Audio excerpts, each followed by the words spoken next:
আমার প্রিয় শিক্ষার্থী বন্ধু, যারা 2026 সালে মাধ্যমিক পরীক্ষা দিতে চলেছ তাদের জন্য আজকের এই ভিডিওটি। বন্ধু, আজকের এই ভিডিওতে আমরা দেখব মাত্র 3টি উপপাদ্য, 2টি সম্পাদ্য এবং কয়েকটি উপপাদ্যের প্রয়োগ করলেই মাধ্যমিক 2026-এ উপপাদ্য, সম্পাদ্য এবং উপপাদ্যের প্রয়োগ প্রত্যেকটি প্রশ্নের তোমরা উত্তর করতে পারবে। তো বন্ধু, প্রথমেই আমরা দেখে নেব কোন 3টি উপপাদ্য 2026-এর জন্য ইম্পর্টেন্ট।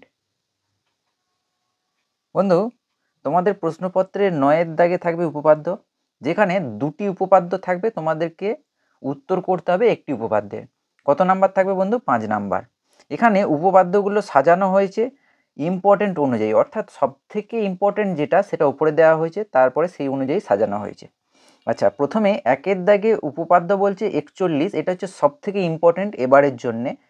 তো পাতা নাম্বার কত বন্ধু? 211 নম্বর পাতা। কি উপপাদ্যটা? বৃত্তের বহিস্থ কোনো বিন্দু থেকে যে দুটি স্পর্শক অঙ্কন করা যায় তাদের স্পর্শবিন্দু দুটির সঙ্গে বহিস্থ বিন্দুর সংযোজক সরলরেখাংশ দুটির দৈর্ঘ্য সমান এবং তারা কেন্দ্রে সমান কোণ উৎপন্ন করে। এটা কিন্তু 2026-এর মাধ্যমিক পরীক্ষার জন্য ভীষণ ইম্পর্টেন্ট। বেশ, এবার আমরা দেখে নেব বন্ধু দ্বিতীয় উপপাদ্যটি। দ্বিতীয় উপপাদ্যটি বলছে উপপাদ্য 34, যেটা তোমাদের বইয়ের কত নম্বর পাতাতে আছে? 123 নম্বর পাতাতে।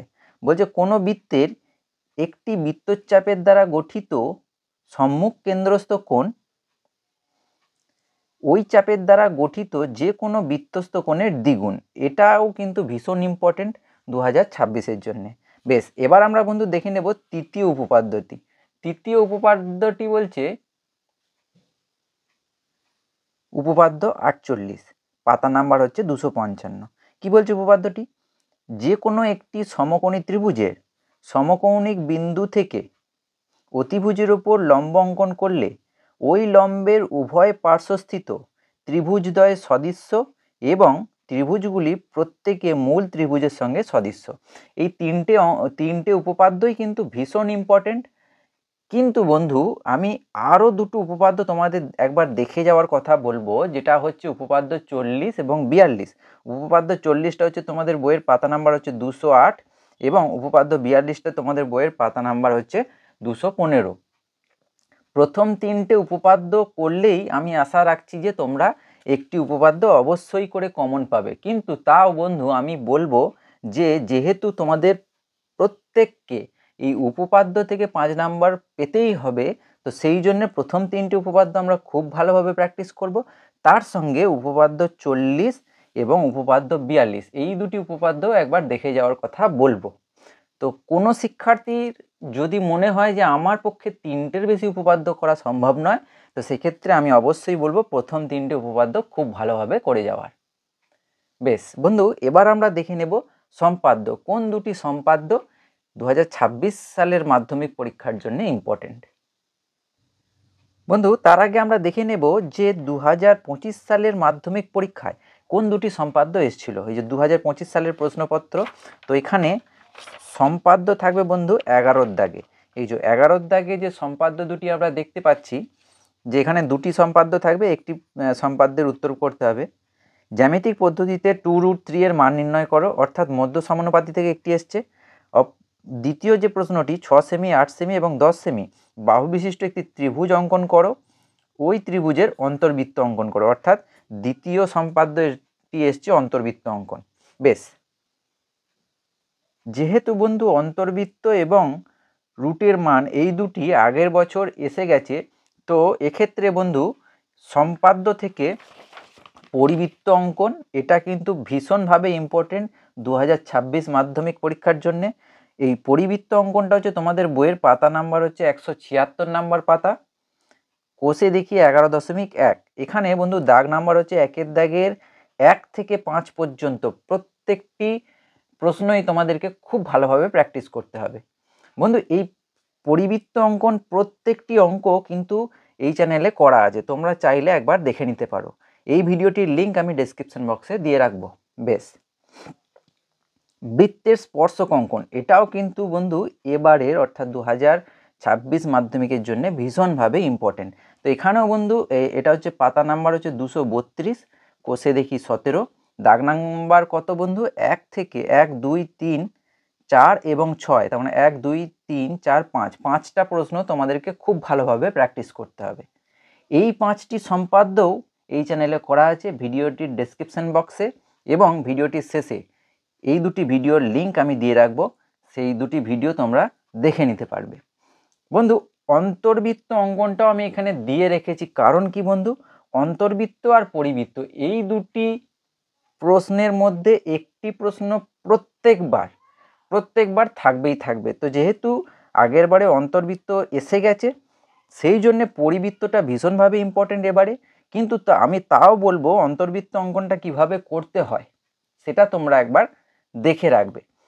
বাই চান্স ধরো এই প্রশ্নটাই রিপিট হয়ে গেল, তো সেক্ষেত্রে অন্তর্বৃত্তটা কিভাবে অঙ্কন করতে হয় সেটা তোমরা একবার দেখে রাখবে। পাতা নাম্বার হচ্ছে 178, কোষে দেখি 11.2, পাতা হচ্ছে 178। তো এখানে একের দাগের বন্ধু, একের দাগের 1 থেকে 7 এই প্রত্যেকটা সম্পাদ্যও কিন্তু এই চ্যানেলে করা আছে।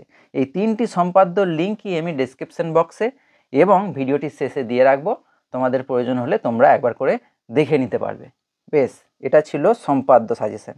বন্ধু, এবার আমরা দেখে নেব খুব গুরুত্বপূর্ণ একটি জায়গা, যেটি হলো উপপাদ্যের প্রয়োগ। কোন কোন উপপাদ্যের প্রয়োগগুলি এবারের জন্য ইম্পর্টেন্ট। বন্ধু, তোমাদের প্রশ্নপত্রের 10-এর দাগে থাকবে উপপাদ্যের প্রয়োগ। এক্ষেত্রেও দুটি প্রশ্ন দেওয়া থাকবে, একটি প্রশ্নের উত্তর করতে হবে কত নাম্বার, 3 নাম্বার। বন্ধু, এখানে আমি পাতা নাম্বার লিখে দিয়েছি আর প্রয়োগ নাম্বার লিখে দিয়েছি। যেমন পাতা 63, প্রয়োগ নাম্বার হচ্ছে 10। এটা কিন্তু ভীষণ ইম্পর্টেন্ট, ডবল স্টার মানে হচ্ছে ভীষণ ইম্পর্টেন্ট।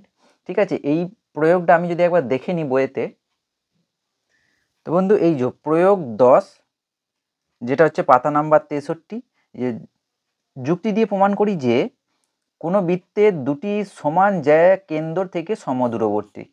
এটা প্রয়োগ, অর্থাৎ প্রত্যেকটা প্রয়োগই কিন্তু তোমাদের বইয়েতে একদম ছবি অঙ্কন করা আছে, সঙ্গে করে দেওয়াও আছে।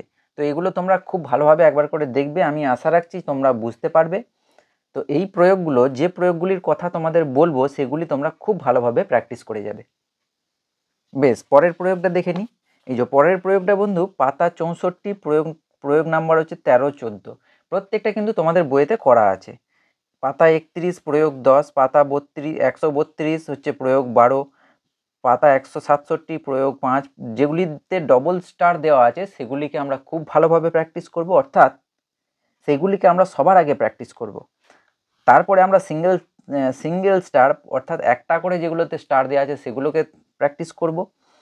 তারপরে আমরা বাকিগুলোকে প্র্যাকটিস করব। এখানে মোট মিলিয়ে দেখা যাবে যে সবকটা যদি আমরা সম্পাদ্য দেখে নিই, মোট সম্পাদ্য হয়তো 20 থেকে 21টা আছে। তার মধ্যে ডবল স্টার আছে 5টার মতন। এই যে 6, এই যে 128 পাতায় 6-এর প্রয়োগটায় ডবল স্টার আছে, অর্থাৎ একটা।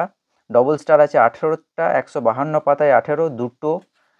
আচ্ছা, ডবল স্টার আছে 216 পাতায় 14টা, ডবল স্টার আছে 3টে। আচ্ছা, ডবল স্টার আছে 167 পাতায় 5এরটা, ডবল স্টার আছে 4টে, এবং ডবল স্টার আছে হচ্ছে 63 পাতায় 10এরটা। তাই মোট 5টা ডবল স্টার আছে। বন্ধু, তোমরা ডবল স্টার যেগুলো দেওয়া আছে সেগুলো থেকে প্র্যাকটিস শুরু করবে। ডবল স্টার প্রশ্নগুলোর প্র্যাকটিস খুব ভালোভাবে প্র্যাকটিস করে নেওয়ার পর তোমরা একটা করে যেগুলো স্টার দেওয়া আছে সেগুলো প্র্যাকটিস করবে। তারপরে বাকি প্রশ্নগুলো তোমরা প্র্যাকটিস করবে। কিন্তু আমি অবশ্যই করে বলবো যে তোমাদের যদি উপপাদ্যের প্রয়োগ থেকে 3 নাম্বারটা কমন পেতে হয়, তো সেক্ষেত্রে এখানে যে 20-21টি উপপাদ্যের প্রয়োগ আছে সেগুলো তোমরা প্রত্যেকটাই প্র্যাকটিস করবে। বন্ধু, এখানে আর একটা যে বিষয়, যে এখানে দেখতে পাবে এই যে 209 পাতাতে কোষে দেখি 15.1-এর 5-এর অঙ্ক। কোষে দেখি মানে হচ্ছে এই অঙ্কটি করা নাই, তো এই অঙ্কটি আমি করে রেখেছি, দেখাচ্ছি কিভাবে করতে হবে। আরেকটি যে অঙ্ক আছে, এই যে বন্ধু এখানে 259 পাতাতে কোষে দেখি 5, 259 পাতাতে কোষে দেখি 5, এটাও কিন্তু তোমাদের করা নাই বইয়েতে। এটাও আমি তোমাদের জন্য করে রেখেছি, দেখিয়ে দিচ্ছি কিভাবে করতে হবে। বেশ, তো চলো বন্ধু, প্রথমেই আমরা দেখে নিই 209 পাতায় কোষে দেখি 15.1-এর 5-এর প্রশ্নটি। এই যে বন্ধু, কোষে দেখি 15.1, পাতা নাম্বার হচ্ছে 209। 5-এর প্রশ্নটি ছিল দুটি এক কেন্দ্রীয় বৃত্তের বৃহত্তরটির এবি ও এসি যা দুটি অপর বৃত্তকে যথাক্রমে পি ও কিউ বিন্দুতে স্পর্শ করলে প্রমাণ করি যে পি কিউ সমান হচ্ছে হাফ অফ বিসি। এটা করে রেখেছি তোমাদের জন্যে।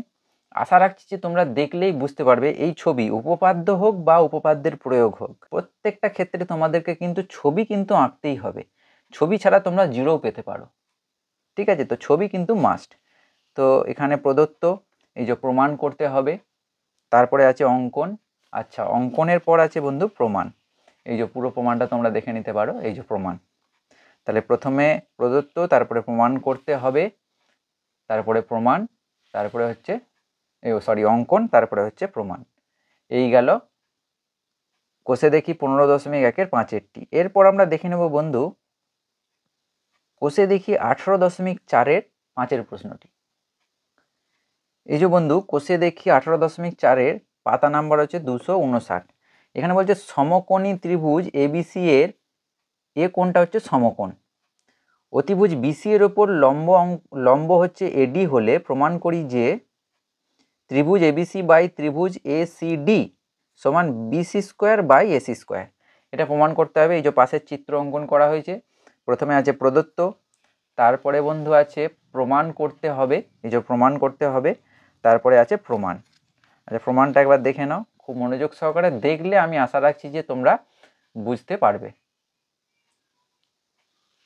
খুবই সহজ, কিন্তু একটু মনোযোগ সহকারে কিন্তু তোমাদেরকে দেখতে হবে। এটা গেল 18.4-5 প্রশ্নটি। বন্ধু এর সঙ্গে একটি বলে রাখি আমি, তোমাদের প্রশ্নপত্রের 4-এর দাগে এই উপপাদ্যের প্রয়োগ থেকে একটি 2 নম্বরের প্রশ্ন থাকে। মাত্র কয়েকটা ওই ছোট ছোট প্রশ্ন করে গেলেই কিন্তু ওই 2 নম্বরটাও কিন্তু তোমরা কমন পাবে। তো দেখে নি বন্ধু কোন কোন ছোট প্রশ্নগুলি করে নিতে হবে এখান থেকে। এই যে বন্ধু এখানে দেখতে পাচ্ছি সংক্ষিপ্ত প্রশ্নের জন্য 2 নাম্বার থাকে। পাতা 61-তে এখানে 3টে খুবই ছোট ছোট অঙ্ক করা আছে, একবার করে দেখলেই আশা করছি যে তোমরা পারবে। পাতা 65 কোষে দেখি 3.2 দাগ নাম্বার 10, এটা হিন্স আকারে তোমাদের করাই আছে। পাতা 124-এর 2, 3, 4 এবং পাতা 212-র 9, 10, 11। বেশ, এগুলি তোমরা যদি খুব ভালোভাবে করো এখান থেকে আমি আশা রাখছি যে প্রত্যেকটা প্রশ্নই তোমরা কমন পাবে। বেশ, তোমাদের সামনে আবার হাজির হব নেক্সট একটি ভিডিওতে, অর্থাৎ পাটিগণিত, বীজগণিত এই সাজেশনগুলি নিয়ে। ততক্ষণের জন্য তোমরা খুব ভালো থেকো, খুব মন দিয়ে পড়াশোনা করো। Good bye.